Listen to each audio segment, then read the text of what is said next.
Caríssimos amigos, hoje nós devemos abordar, na sequência das aparições de Fátima, nós devemos abordar como é que transcorreram as vidas dos pastorinhos, estando eles com a posse da mensagem de Fátima. Nossa Senhora apareceu, deu a eles a mensagem, e agora o plano da mensagem ia se desenvolver. Cada um deles com um papel específico. Hoje nós devemos ver a Francisco Marto, que atualmente São Francisco. Como é que se deram as coisas com ele? O que aconteceu com ele? Bom, ele nasceu no dia 11 de junho de 1908. É interessante a coincidência, do mesmo ano que nasceu o Dr. Plínio. Lembram-se que logo no começo, na primeira aparição, a Lúcia pergunta a Nossa Senhora se eles também iriam para o céu. E horas tantas ela pergunta, e o Francisco, se ele também iria para o céu? E Nossa Senhora diz, sim, mas tem que rezar muitos terços. Bem, aqui começa uma questão que é todo um problema, que nós vemos que a questão da conquista do céu. Quando Nossa Senhora apareceu para o Francisco e para os outros dois, para as duas meninas, todos tinham já comungado uma vez da mão do anjo. Lembra-se que isso sucedeu na terceira aparição do anjo. Ora, portanto, ele não devia estar em estado de pecado mortal. Na ocasião, tanto que ele comungou do anjo, senão o anjo não poderia ter dado para ele a comunhão, como também ali, porque Nossa Senhora não apareceria uma pessoa em pecado mortal. É muito pouco provável para o tipo de aparição que foi. Ela escolheu 3 crianças exatamente por serem muito inocentes, preservadas e tudo. Bom, o anjo apareceu e preparou as 3 crianças para as aparições de Nossa Senhora. Era a missão dele. Logo, Francisco devia estar em estado de graça. O Marto lhe diga que ele devia estar em estado de graça ali. Mas veja como Nossa Senhora disse que ele precisava pagar seus pecados veniais. De que maneira?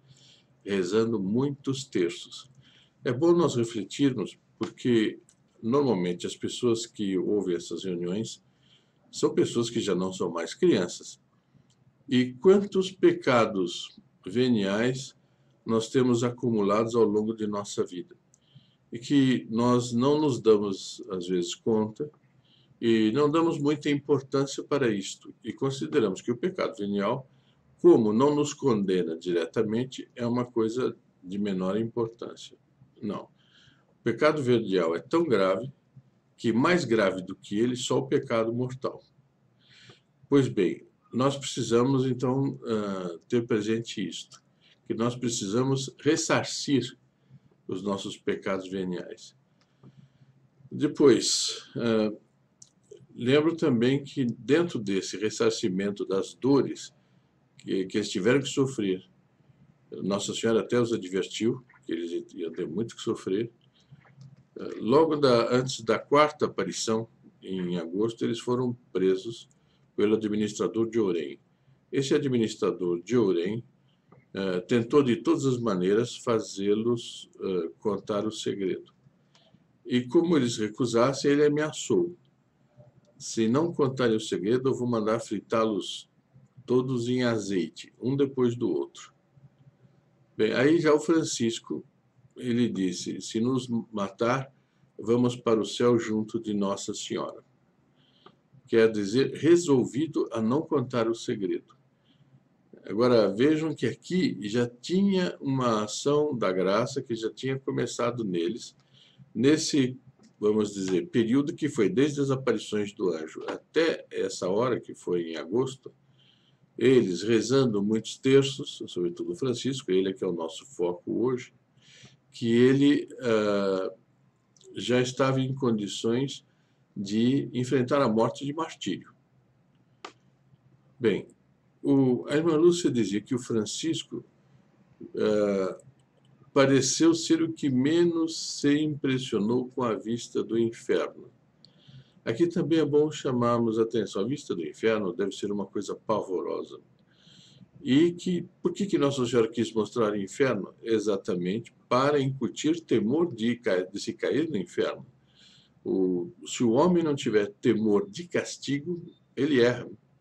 É muito difícil que um ser humano, só com o gosto do bem, com o gosto de praticar a virtude, que ele não peque.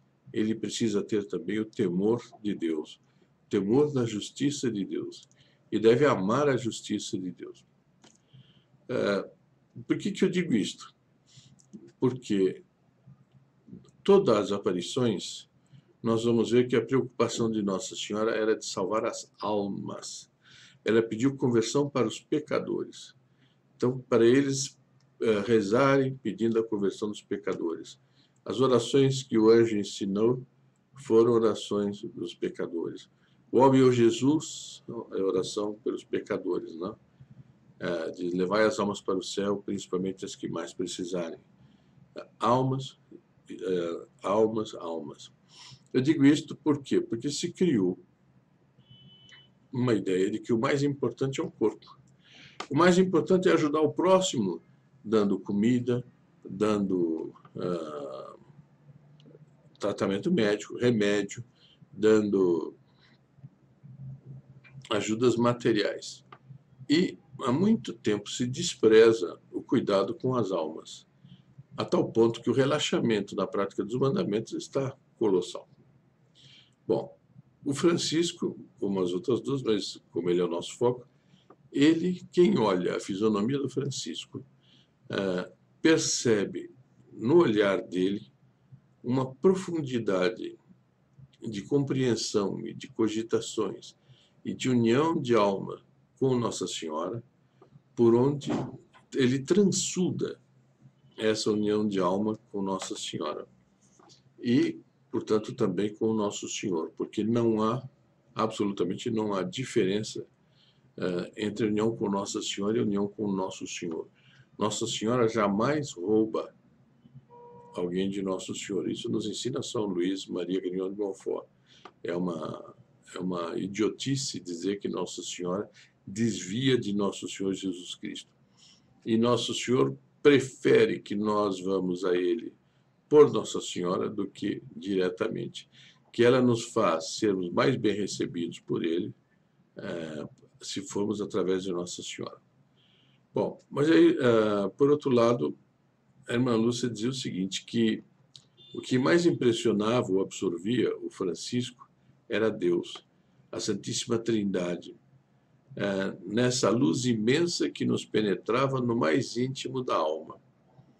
Então, Deus Nosso Senhor, Nossa Senhora, fez os pastorinhos sentir essa presença sobrenatural.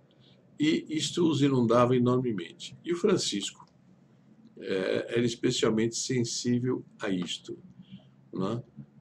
E ele viu o inferno, tudo, e não ficou assim tão abalado quanto as outras por causa desse alto nível místico que ele já tinha alcançado.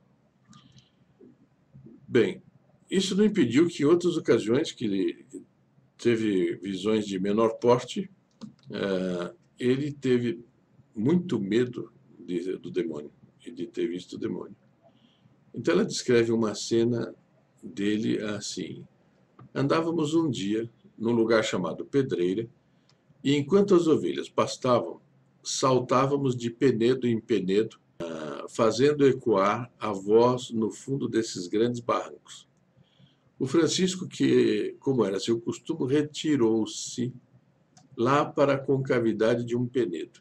Ele sumia e ficava quietinho. Passado um bom bocado de tempo, ouvimos-lo gritar e chamar por nós e por Nossa Senhora, quer dizer, estava apavorado.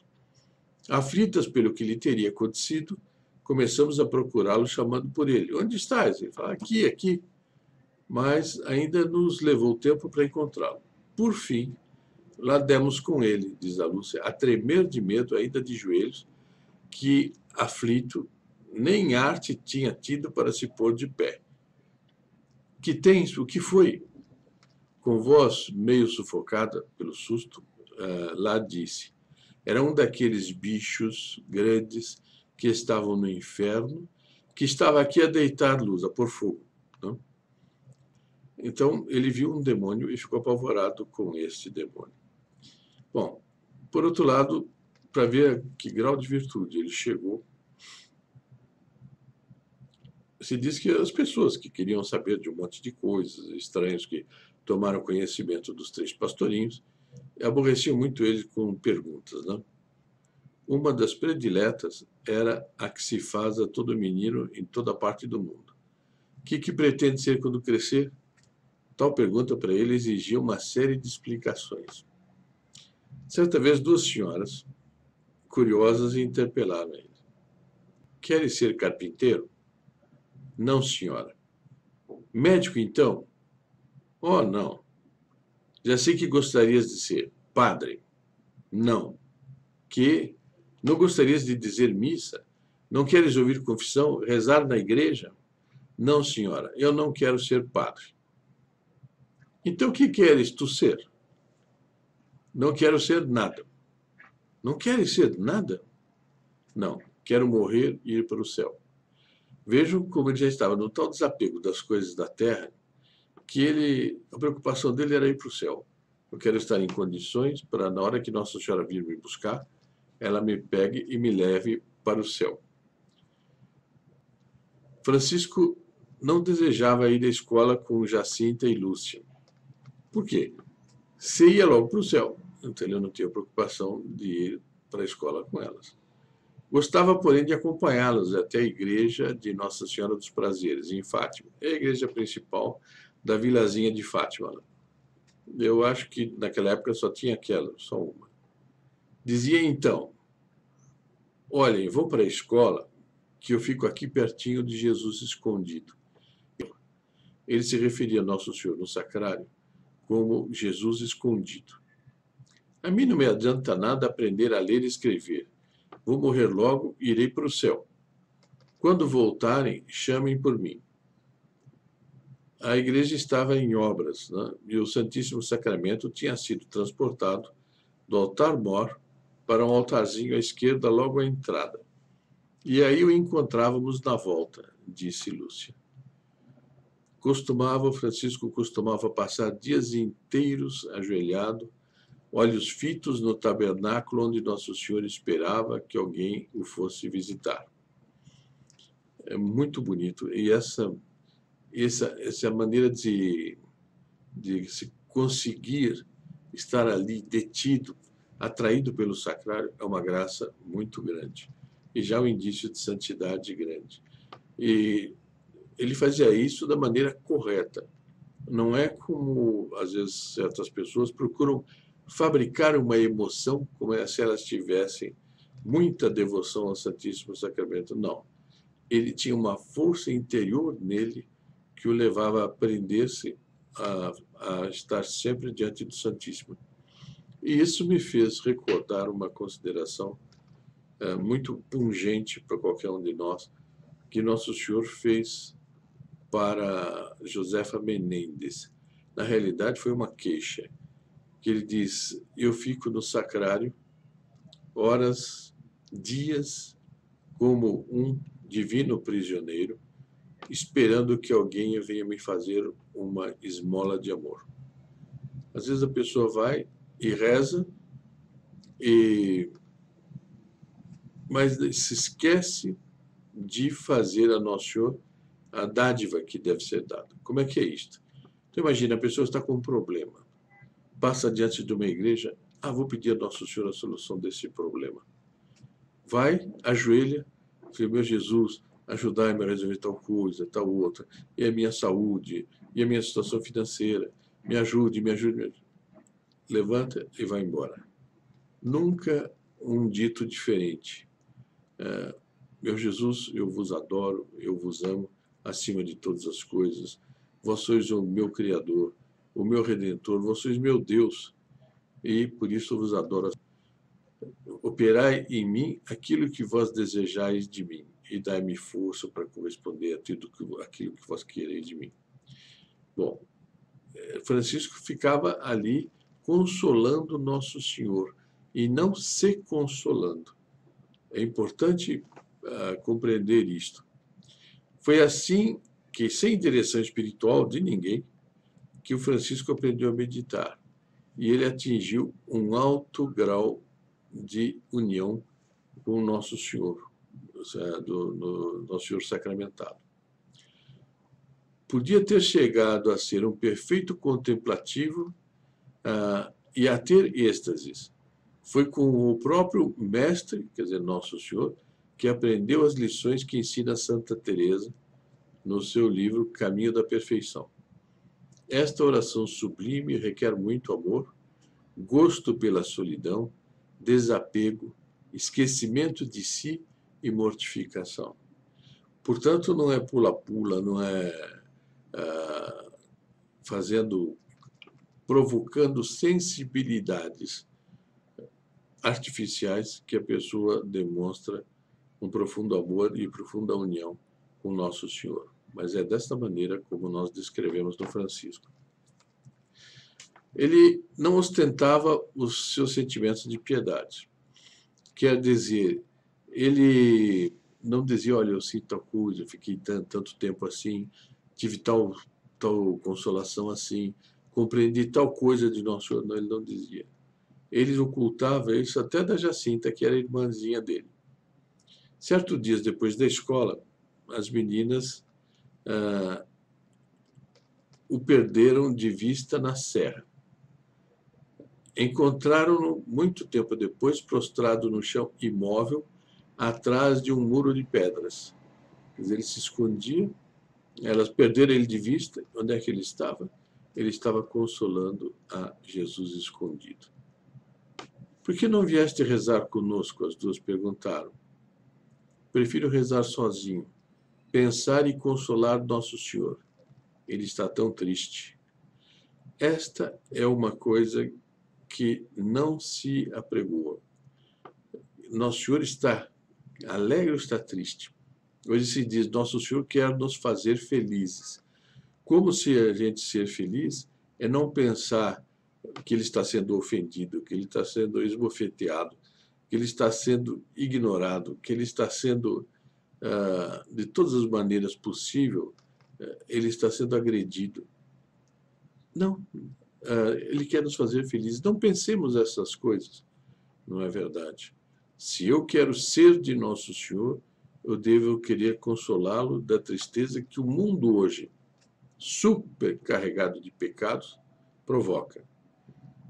Bem, por outro lado, nós vemos como a reza do terço operou a santificação do Francisco. Em muito pouco tempo, isso é comentário de Dr. Plínio, e o elevou aos páramos da contemplação.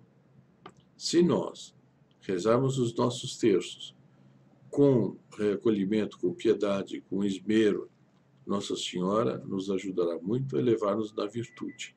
Não digo que vai acontecer conosco o que aconteceu exatamente com o Francisco, mas algo nessa linha ela vai operar, ela vai aumentar nosso amor por ele, por ela, pela Santa Igreja Católica Apostólica Romana, pelo triunfo do Imaculado Coração de Maria e daí para fora. Bom, um dia a Lúcia perguntou para ele, Francisco, gostas mais de consolar Nosso Senhor ou de converter pecadores e salvar as almas do inferno? Ela não avaliava muito o sentido profundamente teológico desta pergunta. O Francisco respondeu sem hesitar, gosto mais de consolar Nosso Senhor. E realmente é mais importante para a alma que está naquele alto grau de mística, ela consolar Nosso Senhor. Não quer dizer que ela vai desprezar a salvação das almas. Mas veja bem, fica mais uma vez claro que o objetivo principal das aparições eram as almas. Eram as almas. Bem, não te lembras mais de como Nossa Senhora ficou triste o mês passado, quando disse que não ofendêssemos mais a Nosso Senhor, que já estava tão triste com tantos pecados? disse o Francisco para ela. Quero consolar Nosso Senhor primeiro e depois converter os pecadores para que não o ofendam mais. Eu insisto que essa preocupação de que não se peque contra Nosso Senhor é pequena.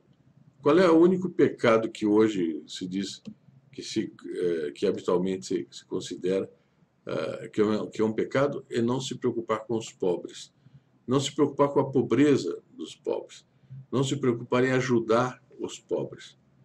Ora, é mais importante ajudar os pobres espiritualmente, fazê-los católicos fervorosos, porque aí eles rezarão e eles conseguirão de Deus tudo aquilo que eles necessitam.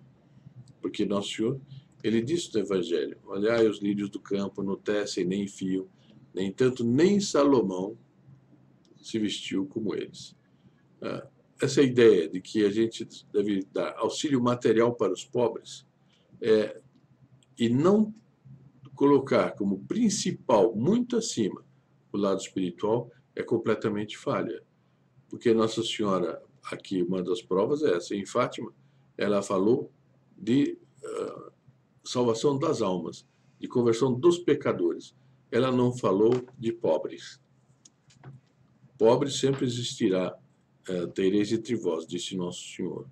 E nós devemos tratar os pobres como ajudá-los tanto quanto possamos. Mas o mais importante é o lado espiritual. E esse lado espiritual não se trata. Certo dia estava demorando tanto que Jacinta pensou que estivesse perdido. Francisco, Francisco.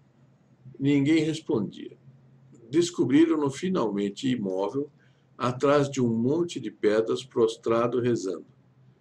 Mas não respondeu. Ficou espantado quando as meninas o sacudiram. Levantou-se finalmente, mas parecia não saber onde estava. Explicou que ficara rezando a oração do anjo e tinha depois pensado muito e ficara assim esquecido. Quer dizer, ele foi absorvido pelos pensamentos da contemplação dele e aí ele ficou esquecido e saiu fora do tempo, vamos dizer assim. E ele foi encontrado deste jeito. E não ouviste Jacinta chamando por ti? Disse a Lúcia. Eu? Não ouvi nada. Por outro lado, ele não se poupava quando podia livrar alguém do sofrimento ou do pecado. A caminho da escola, outra vez, a Lúcia encontrou-se com Teresa, que era irmã da Lúcia, a irmã mais velha da Lúcia. E estava recém-casada e que morava em Lomba, num vilarejo que não devia ficar muito longe dali. Vinha fazer um pedido de orações, quer dizer, a Teresa vinha pedir orações ao Francisco. O filho de uma senhora havia sido preso e acusado falsamente de um crime muito grave. Ia agora ser exilado ou preso por não sei quantos anos. Depois que Teresa saíra da casa da mãe, Lúcia contou aos outros dois o que ouvira. Francisco ficou visivelmente comovido. Ao chegarem a Fátima, disse: olhem, enquanto vocês duas vão para a escola, eu fico com Jesus escondido e vou pedir essa graça. Quando terminaram as aulas, as duas meninas encontraram-no ajoelhado diante do Santíssimo, como sempre. Falaste a Nossa Senhora sobre o caso? Perguntou Lúcia. Falei sim. Podes dizer à tua irmã Teresa que o moço voltará para casa daqui a alguns dias. E assim aconteceu. Veja bem, um menino de 8, 9 anos. Uma coisa que é interessante ver é a respeito da primeira comunhão dos dois. Teve um dia, foi marcado para um exame e para ambos fazerem a primeira comunhão. A Lúcia já tinha feito. Então, tinha um padre chamado Padre Ferreira. Ele achou melhor esperarem mais um ano. É incrível como as pessoas empurram assim, anos para frente a Sagrada Comunhão, a primeira comunhão, sendo que São Pio X, ele diz que as crianças deviam comungar logo que tivessem o uso da razão, para evitar que elas pecassem mais. E a criança, quando ela comunga com 12, 13 anos, ela já cometeu muitos pecados, ainda mais no mundo de hoje. Bom, Jacinta finalmente conseguiu passar no exame em maio de 1918. Mas Francisco atrapalhou-se em certo ponto do credo, na hora de rezar o credo, e não conseguiu passar. Desta vez voltou para casa chorando. Já era bastante penoso o fracasso para um menino de 10 anos. E a irmãzinha dele tinha passado. Ela aí devia ter 8 ou 9. E mais triste ainda, sentar-se com os adultos nessa linda manhã de primavera para assistir sua irmãzinha comungar sem ele. Mas a cruz, a dor da separação, é habitual aos queridos de Deus. E Francisco suportou-a corajosamente, enquanto repetia sua oração: é por vosso amor, ó meu Jesus. Quer dizer, aquela humilhação, aquela dor de não poder comungar, mas também de que a irmãzinha dele mais nova conseguiu passar e ele não conseguiu, ele ofereceu isso ao nosso Senhor. É por vosso amor, ó meu Jesus. Isso é muito bom porque nos mostra como é que nós devemos conviver, vamos dizer assim, com o Santíssimo Sacramento, com o nosso Senhor Jesus Cristo. Um pouco antes da Quaresma de 1918, alguns amigos pediram a Lúcia que organizasse uma festa para a semana do Carnaval. Claro que essas festas de Carnaval daquela época eram coisas muitíssimo mais recatadas, muitíssimo preservadas, em comparação com o que acontece hoje. E já desde não sei quanto tempo já deixou de ser absolutamente frequentável. Costumava um grupo de rapazes e moças encontrarem-se em determinado lugar, levando azeite, pão e carne de casa, e assim festejarem e dançarem até alta noite. José Carreira e sua esposa ofereceram a casa para essa brincadeira, que prometia ser a melhor do ano. Começaram a chegar as raparigas da Moita, de Fátima, de Silva dos Currais, Lomba, Pederneira, Cura de Pera, Coisa Velha, são nomes portugueses muitíssimo pitorescos que quando a gente anda por lá vê escritos assim. E de toda a parte da serra. Diz a Lúcia: recusei a princípio, mas levada por uma condescendência covarde, aceitei diante dos pedidos e instantes. Quer dizer, vamos, vamos, vamos. A consciência de Lúcia não estava em paz. E ela contou aos primos, Francisco e Jacinta. O olhar profundo dos olhos negros de Francisco tornou-se cada vez mais severo. Então, tu voltas a essas brincadeiras e divertimentos? Esqueceste a promessa de não tomar parte nessas coisas? Diz a Lúcia: eu não quero ir, mas não vês como não param de pedir-me? E eu não sei o que fazer. Não sabes o que fazer? Toda a gente sabe que Nossa Senhora te apareceu. Dize somente que por causa disso prometeste não dançar mais e que não vais. Depois poderemos fugir durante estes dias para a Gruta do Cabeço e ninguém nos encontrará. Esse foi o local onde o anjo apareceu para eles na primeira e na terceira vez. E no dia da festa foram os três para a cova da Iria rezar o terço. Veja com que firmeza ele admoestou a prima. O coração do pai e da mãe ficavam despedaçados ao ouvirem o pequeno receber com alegria essa doença como prenúncio da viagem que Nossa Senhora lhe prometera. O que é isto?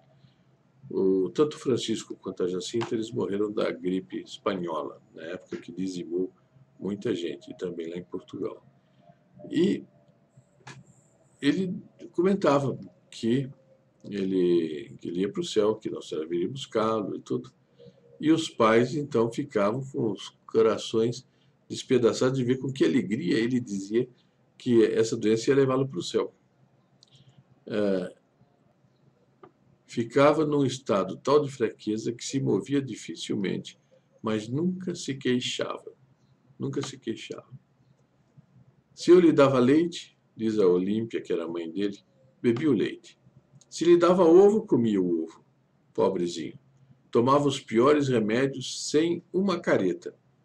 Isto nos dava esperanças que tudo iria bem. Pensa que foi assim? Estava sempre a dizer-nos que não valia a pena, que Nossa Senhora viria buscá-lo para o céu.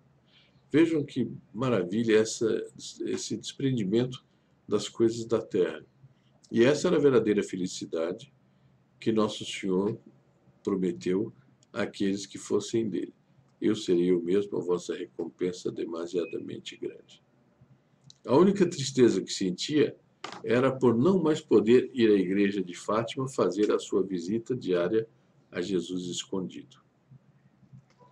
Bem, pouco a pouco a febre do Francisco começou a baixar e o pulso a ficar mais forte. Lá pelo Natal, começou a levantar-se por instantes, apesar de pálido e fraco, e mesmo a andar um pouco. Ao começar o ano novo, parecia estar quase bom. Em janeiro, foi até a Gruta do Cabeço rezar a oração do anjo. Um dia ia rezar na cova, outro no Cabeço, em Valinhos. Apesar da dor de cabeça, foi uma vez até Fátima e ficou bom tempo de joelhos diante do altar, consolando a Jesus escondido pelo abandono do mundo. Respondia pacientemente às perguntas sem fim dos peregrinos. Isso nem sempre era fácil. Encontrou certa tarde, ao voltar de Valinhos, a casa cheia de gente que trouxera terços, crucifixos, medalhas e outros objetos para que os benzesse. Eu não posso benzer isso, nem vocês tampouco, disse em tom severo. Só os padres podem benzer. Os visitantes saíram depressa, mas insultando-o de longe. A gente vê esse pessoal muito simples, muito tosco, achando que ele poderia benzer. Mas, por um lado, é que a fama de santidade dele já tinha subido tanto que também ele podia dar uma bênção. Não era a mesma bênção de um sacerdote, mas ele podia dar uma bênção que o pessoal acreditava que aquilo faria algo operaria nos terços dos objetos e que faria bem a eles. No fim de janeiro, caiu doente outra vez, com febre alta. Tio Marto, que era o pai dele, como sempre, tratou de ver as coisas com bons olhos. Não é nada, Francisco. Vais ficar bom novamente, como da outra vez. Ainda has de ser um homem forte, vais ver. Não, replicava o pequeno. Nossa Senhora virá logo. A madrinha Teresa era uma das que tentava inculcar-lhe ânimo e esperança. Prometera, se o menino sarasse, depressa, dar o peso dele em trigo para os pobres, com a intenção de comover Nossa Senhora. Nossa Senhora não recusaria atender tal pedido e aceitar tal promessa. Não é preciso se incomodar, disse o Francisco, calmamente. Nossa Senhora não lhe vai dar essa graça. Piorou alguns dias depois e voltou para a cama. Na próxima exposição, nós veremos o que aconteceu daí por diante.